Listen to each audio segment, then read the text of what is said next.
Hi, you made it to my channel, Niche Gaming. Today I'm going to review the Pacific P16. Now, as with all of my truck reviews, they're based on New Game Plus settings, the ones I discussed in my first video, the New Game Plus video, New Game Rules video, and the use in the Michigan region.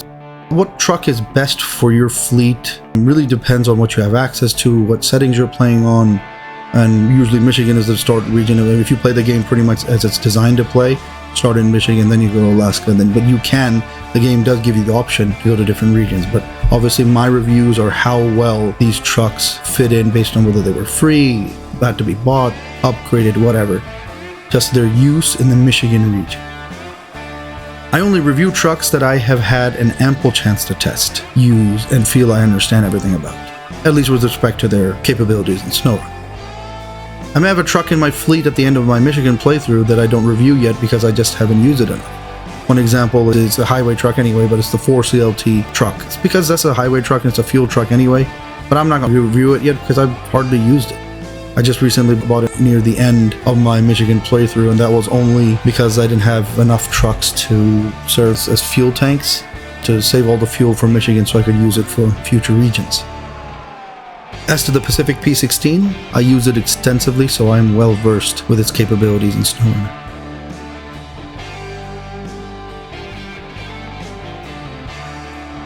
The Pacific Truck and Trailer Company of Vancouver, British Columbia, Canada, was in operation from the 70s to the early 80s. Pacific was known for making dependable trucks for mining, oil fields, construction sites, logging, and other specialty transport. Their trucks have such a following that to this very day, companies pay for custom versions to be rebuilt.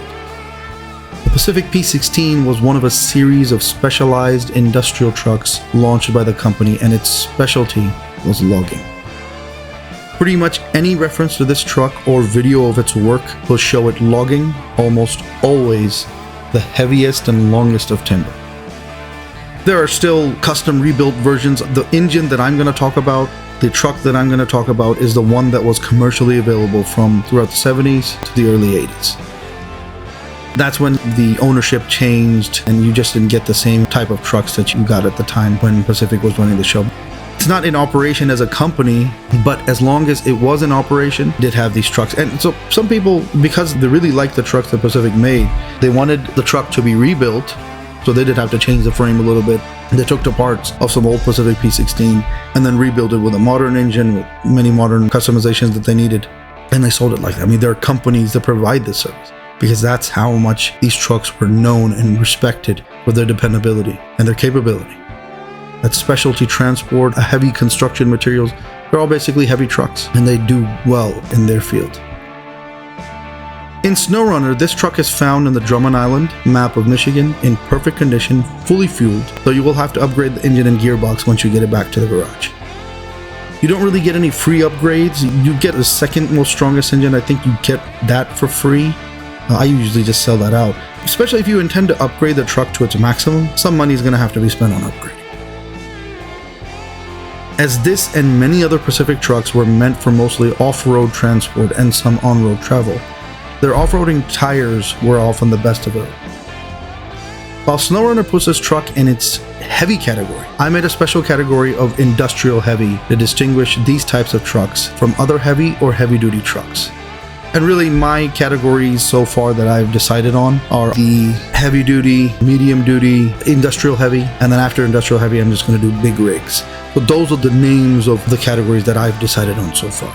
And I put this one along with the P12, along with the Caterpillar CT681 in my industrial heavy category.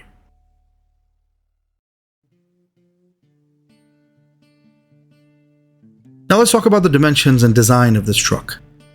Its length is 9.7 meters, width 3.5 meters, so one of the widest trucks, and because of this, it is so resistant to flipping over, turning over, tipping over to the side.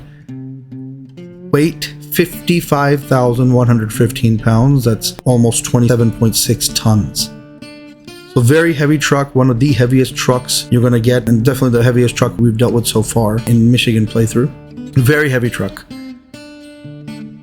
It has almost a perfect frame for body balance, being one of the most stable trucks in the game.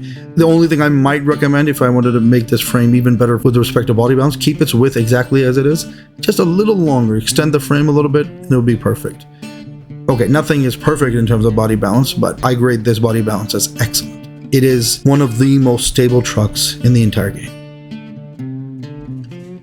It's also super heavy, which puts a lot of pressure on the engine to move it around. So that does hurt its power to weight ratio, because much of its power is going to be used, or a significant portion is going to be used just to take it. So the power to weight ratio is important.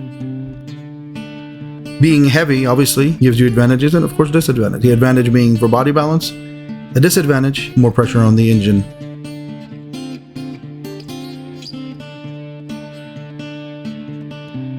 The drivetrain features always-on differential lock, but no all-wheel drive. The fact that it has always-on, okay, that's awesome. While the always-on diff lock is a big advantage and quite uncommon for heavy trucks, not having all-wheel drive is a huge disadvantage in this game, and I would think in real life as well. The truth is that this truck probably had all-wheel drive in real life, seeing how it was primarily for logging, which is always in off-road and muddy environments. But for gaming balance, they probably took this feature away. Every brochure for this one and the P12 that I've seen, I believe they had a 6x6 option, all of them, and I think they were all 6x6 standard. All-wheel drive was pretty standard, especially for logging or trucks that are going to be in the mud the whole time. So it's just a little odd, but I'm pretty sure they just added that disadvantage so the truck wouldn't be too awesome. It gets a unique gearbox named Advanced Special that gives you all the advantages of the off-road gearbox, but it actually gives you a 5th gear. Now that doesn't really help you in low gear and high gear, but when your truck is going at its maximum speed, it's a little better for the fuel efficiency. It's a little bit better. Considering the power of the engine and how heavy this truck is, its fuel efficiency is not bad, but we'll talk about that in a bit.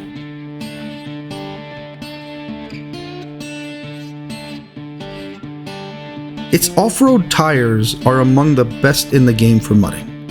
This is one of the huge strengths of this truck. It has a special tire set for itself, and that's the only one it has access to. You can't change the tires for this truck. The 57-inch off-road OHD1 P16, so special P16 tires. The P12 have off-road OHD1 as well, but they're not the P16 ones, and they're not nearly as good. The rating for asphalt is 0.8, for normal dirt off-road is 3.0, and the rating for mud is 3.5, and that's pretty much at the top, one of the best in the game. And obviously high ground clearance because of this natural suspension. It's pretty much high as it is, but you don't get a race suspension in this game. So that's a disadvantage, I guess, but also maybe because of how heavy this truck is, if it did have a race suspension, maybe it would make it a lot more unstable, and the suspension would have a lot to deal with as well. So only stock suspension, you don't get to change the suspension, and you really don't get to change the tires either. Only has one option.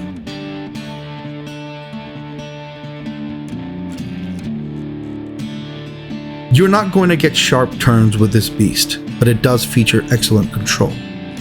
Very large turning radius. In fact, one of the largest turning radius in the game. You do have to often many turns that normal trucks would be able to easily make the turn. For this one, you have to go back a little bit, then make a couple of back turns, and then finally get across that sharp turn. You can't make sharp turns very well, but that doesn't matter. In most of the cases, it's more than enough. It's so powerful, and for its designated tasks, it doesn't really cause you much issue. And because the truck can't go very fast, considering its power weight ratio, and as long as you have the advanced special gearbox equipped, you get decent fuel efficiency, but you also don't get incredibly fast speed. It's not made for that. Obviously, it's made for heavy transport, industrial heavy categories, the category I put it in. But because it doesn't have a lot of issues with speed or sharp turns, it's not going to make sharp turns and doesn't go very fast, excellent control. It's very hard for this truck to ever slip out of control or anything like that. That just doesn't happen with this truck. It may on ice, but doesn't really have an issue with losing control.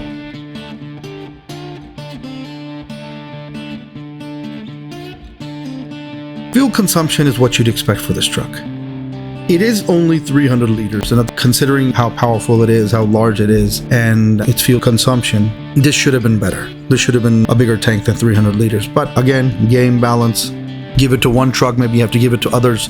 So SnowRunner decided to give this truck 300 liters. and it can't equip any kind of fuel tank or anything like that. So again, there's no other add-on or anything like that. So it's 300 liters, otherwise another truck will have to come and refuel it if it runs out of fuel. The fuel consumption efficiency tops out at a level 21.6 liters per minute. That's obviously the advanced special gearbox, diff lock always on, under heavy load, on off-road terrain. Consumption depends upon obviously damage status, terrain, gearbox, and load carried on the rear tandem axle plus haul trailers. Spikes do go over the stable reading. But the level consumption you're going to get when it's under heavy loads, advanced special gearbox, diff lock always on, of course, doesn't get all-wheel drive, so you can't even turn that on. Under heavy load, on off-road terrain, going uphill, going through mud, especially going uphill on off-road terrain, that's when you're going to get the most pressure on this truck. So 21.6 liters is the highest I've seen a stable reading go.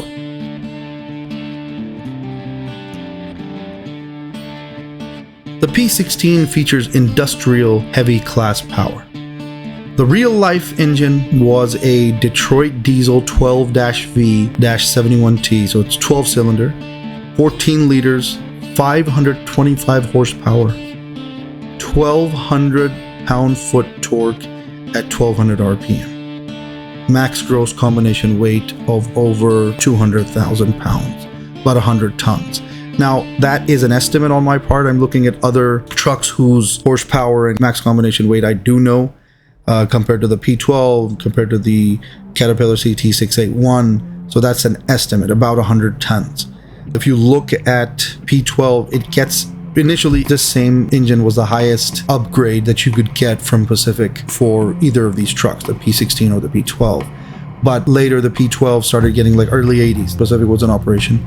Later started getting the K19 Cummins engine, which is much more powerful, like 700 horsepower. So that's why the P12 will end up in real life having a lot more power. And it's advertised, I think, 150 tons even for max gross combination weight. But this truck, about 100 tons, 200,000 pounds, still very, very powerful. That's in real life. I think the game engine, when you compare it to the relative power of the real life engine, the game engine is a little toned down. They kind of made it a little weaker than I think it should be. But again, game balance. The game version is called Westline V12 M900, 210,000 torque, map runner stats, 25,000 mass. The power to weight ratio is 8.4, which is not great. That's not a great power to weight ratio. That's one of the biggest disadvantages. The engine is not nearly as powerful as it should be. The 210,000, it should be a lot more than that, but the game gave it what it gave. And in fact, the P12 is even more powerful than this truck in real life. But for some reason, they gave both of those trucks 210,000. If you look at map runner stats, 210,000 rating. And the mass is actually heavier than the P12. But for some reason, they gave P12 the same mass. The SnowRunner did what they did. Still, in the early games, especially considering the fact that this was a free found truck, it is your most powerful truck. Unless you buy a more powerful one, and until you finally get the Western Star 6900 twin steer. So until that time, this is going to be your most powerful truck, and you get it for free in Drummond Island. You don't have to do anything. You just have to discover it, and boom, it's yours. And it's fully fueled, in perfect condition.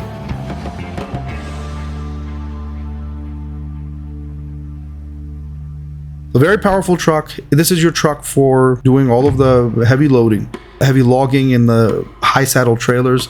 It's your free truck early in the game that can do all of that. And that's one of the reasons why when I first was playing Michigan playthrough, I was like, okay, what am I supposed to use for high saddle? Because a lot of those high saddle trailers are very heavy, and your typical GMC MH9500 or your Fleet Star, they're not really going to have easy time doing that. How are you supposed to handle those? So when I first, that's one of the reasons why you should scout an entire region before you start doing its tasks, before you start planning and what truck am I going to buy. Could even try scouting all of the regions that you have access to. So open 10 regions, but then the game might get really boring for you. But that's always an option. You can consider scouting. The more you scout, the better for you. The better you'll know all the upgrades you're going to get, that you'll know about the entire map, how to approach all the maps, and kind of even plan ahead. But at least scout the region that you're going to work on before you really start working on all of the tasks. So early game, your high saddle trailer transport, there's no better truck for it. There's no better truck for it. And really, that's the only two things that it has. Only two external add-ons that are available for this truck are the front, for the long logs, the front frame, and the high saddle. That's it. Those are your two options. So the game only wants you to use this truck for long logs, long log transport, and high saddle trailer transport. So that's where you do get some options, because it doesn't have the high saddle, so you can use any high saddle trailer, or you can equip any high saddle trailer in the game, and it can handle it. I've not seen it struggle and not be able to turn properly or be able to have enough power to carry the load. Carries it uphill, downhill, long logs, uphill, downhill, doesn't matter. It can handle all of these loads. Incredibly powerful truck, obviously one of your most powerful trucks at this stage of the game.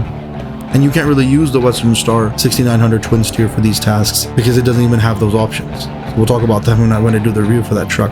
But this truck, while it seems like it's such limited options, all it can do is that, well, it's still very useful. You need logging. Logging is one of the most rewarding contracts that you get in any region. So if you can do it effectively and you know which truck to use, well, this is your truck. Trying to buy another truck for heavy logging is silly. I even heard some people sell this truck. How can you do that? I don't know. Unless you have unlimited money or you're playing kind of a test game or something, then maybe it makes sense. But how do you sell this truck? Just because it doesn't have all-wheel drive, you get rid of it? No. This is your truck for high saddle transport. This is your truck for long logging. No truck is better at this early stage in the game.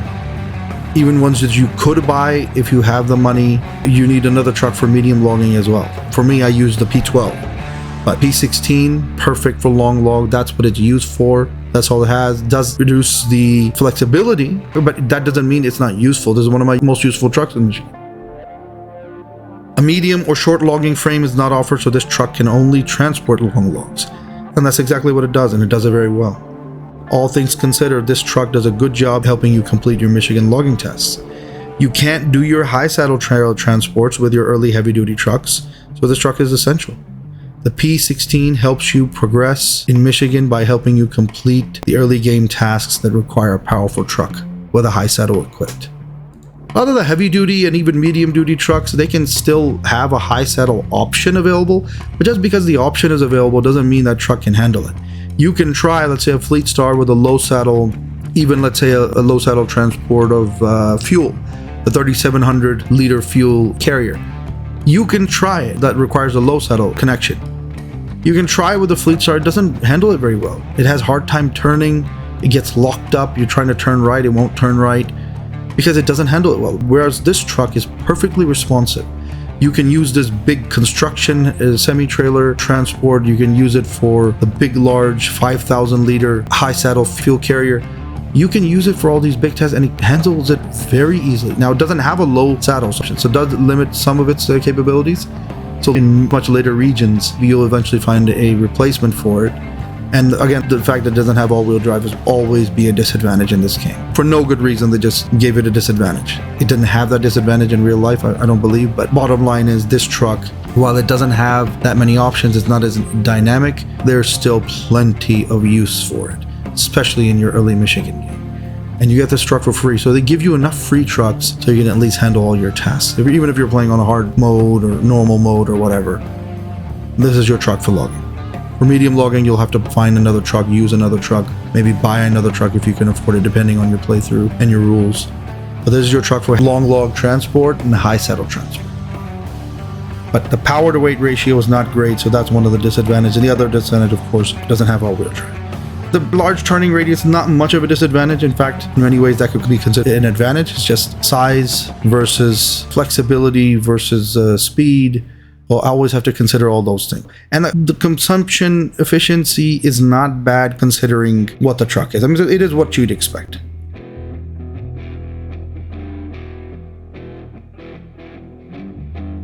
Very, very useful truck. Please don't do dumb things like sell it just because it doesn't have all-wheel drive. Some people maybe have a rule that I'm not going to keep any truck in my fleet unless it has all-wheel drive and diff lock. It kind of seems like you would do that, but I think the wheels, because they're so good for heavy mud, they're 3.5 rating, because the truck has so much power, because of its nice body balance and frame, because of all the positive points, the few negative points are not anything that makes it unusable or something that makes you think that, oh man, this truck is not good for it. No, this truck is perfect for so many tasks and it handles them so beautifully. In fact, a lot of the tasks that I did in Drummond Island, cleanup tasks and also part of some other tasks, I did those when it wasn't even upgraded. I did it where you got it, because going all the way from Drummond Island back to the garage in Smithville Dam is quite a run, and it's a long way. So might as well do those things in Drummond Island and then even bring some materials back, because there was concrete slabs sitting there and they had no use. So I figured, okay, I'll grab those concrete slabs and bring them back to the Smithville Dam. You don't have to do that, but I do. And I like to sell a lot of the trailers that aren't going to be used, that I have no plan to use. So I'll sell those extra trailers as well in my playthrough, because I do allow selling trailers to make money, but only half if you check my new game rules plus settings. But this truck is incredibly useful. Please don't make the mistake of selling it. I've actually heard some people talk about that and then later realize, oh man, I shouldn't have sold this truck. It was a big mistake. Yeah, you're telling me big mistake. Don't sell this truck. The advantages far outweigh the disadvantages. And even the P12, it seems like the P12 is going to be better. Later you'll find out P12 has its own weaknesses, which we'll talk about when I do the review there. But do not sell this gold mine that you get for free. You need this guy to complete your tasks in Michigan for pretty much any type of playthrough, regardless of what settings you're using, as long as it's not a test setting. If you're really trying to go through a playthrough, balancing gameplay, fun, and difficulty, with normal settings kind of being a little too easy, hard settings being a little too hard, and of course any new game plus settings you're going to use, this is your truck.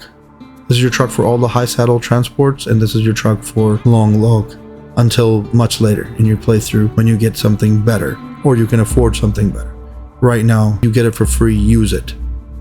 The disadvantages are there. The engine could have been a little more powerful compared to what it was in real life. You could have gotten all-wheel drive, should have gotten all-wheel drive, maybe had a larger fuel tank. Some of these things could have been done better, but advantages far outweigh the disadvantages. Definitely a keeper for your fleet, and I would say well beyond even Michigan, until much later than you finally find a replacement. Otherwise, you don't need to. It does its job very well. One of the best trucks you have available. Do not sell this truck. Most of my logging footage is going to be in my next video. I'll do a separate video for the Pacific P16 and just logging with the Pacific P16. I'll show a lot of that logging. I just have some logging footage at the end of this video. Timber for the locals is what I end with. I'm not going to show too much logging footage in this video. It's just to make the video way too long. So I am going to show that footage in a separate video where I'll show all of the logging footage and also even some end of the game, out with the old, I believe, those kinds of tasks that can be completed with Pacific P16, obviously for its high saddle transport. I did show some of the high saddle transport, obviously for the fuel tank, that first construction semi-trailer that had to be brought to the Black River drilling site. So I did show those in this video, but I'll show majority of the footage, especially logging, in the next one. Do check that out, especially if you want to see how to log or how to complete the logging contracts for all of Michigan.